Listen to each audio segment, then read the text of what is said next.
Now, in other news, a third Russian-sponsored humanitarian pause in Syria's eastern Ghouta has been violated by terrorist shelling, just like the previous two. This has stopped civilians from leaving the embattled district. According to the Russian-run Reconciliation Centre, trapped residents are now asking for human rights groups to get involved. Failed truce efforts provoked heated debate too at a UN Security Council meeting. The fighting has not stopped. The opposition groups operating in eastern Ghouta have made clear their commitment to the ceasefire. On the very first day, the militants used the declared pause to start an onslaught. On the second day, the same. Mortar shelling has continued, including of the humanitarian corridor. Not a single person has left the danger zone.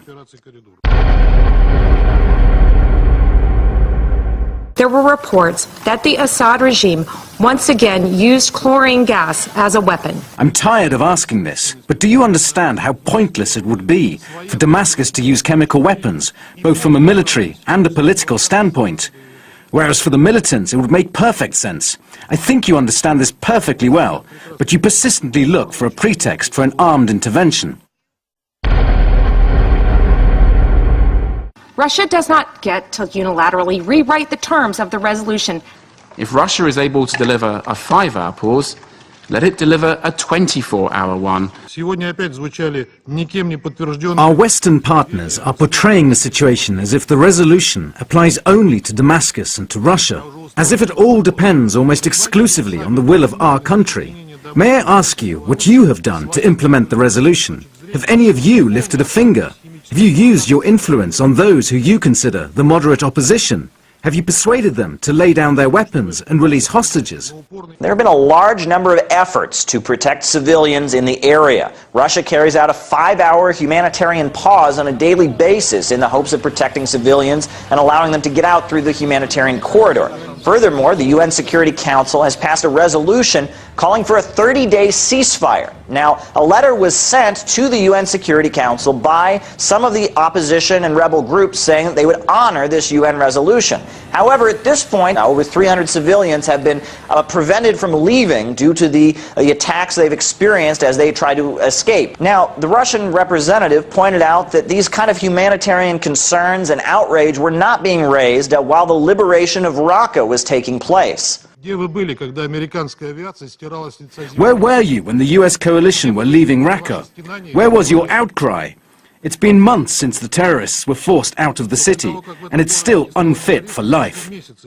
There was quite clearly a gap in the international media in the way the different situations have been portrayed. When the Syrian city of Raqqa and the Iraqi city of Mosul were being liberated by the US-led coalition, and a lot of bombing was taking place, we heard US leaders making statements to the effect that civilian casualties are just a fact of life. Civilian casualties are a fact of life. So it was quite a heated exchange at the United Nations, but all parties agree that the life of civilians in eastern Ghouta is key. However, there's quite a disagreement about who's responsible for the circumstances and the situation in the country.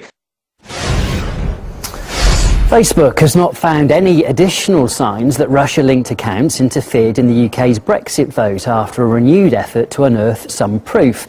The company sent a letter to the head of the British probe into the matter saying there's no evidence other than the minimal activity already known. East Raleigh has more details. This is actually the second attempt by Facebook to investigate and see whether Russia was involved in any attempts to try to influence the Brexit referendum. In December, their investigations found that there were 3 adverts which were taken out by Russian accounts, but the budget for those totaled less than £1 and only reached 200 people, so not exactly extensive proof of Russian meddling. Facebook then went back and investigated again upon the demands of Damian Collins, who's a leading member of Parliament here in the UK.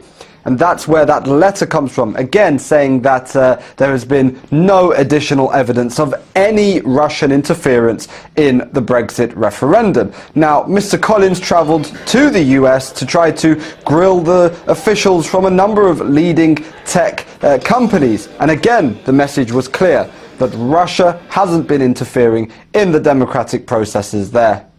We looked at all advertisements with any connection to Russia, and we found no evidence of our services being used to interfere in the Brexit referendum. A very small number of suspected Internet Research Agency linked accounts, 49 such accounts, were active during the referendum campaign, which represents less than 0.005% of the total number of accounts. That these are very low levels of engagement. Now, despite those testimonies, that runs against what we've been hearing from leading politicians, including the Prime Minister Theresa May, who insists that Russia is up to no good. It is seeking to weaponize information, deploying its state-run media organisations to plant fake stories and photoshopped images in an attempt to sow discord in the West and undermine our institutions. So I have a very simple message for Russia. We know what you are doing, and you will not succeed. So all in all, thoroughly frustrating for those who have been attempting to find a link between Russia and the Brexit referendum. And no matter how hard you try, you just can't find something that isn't there.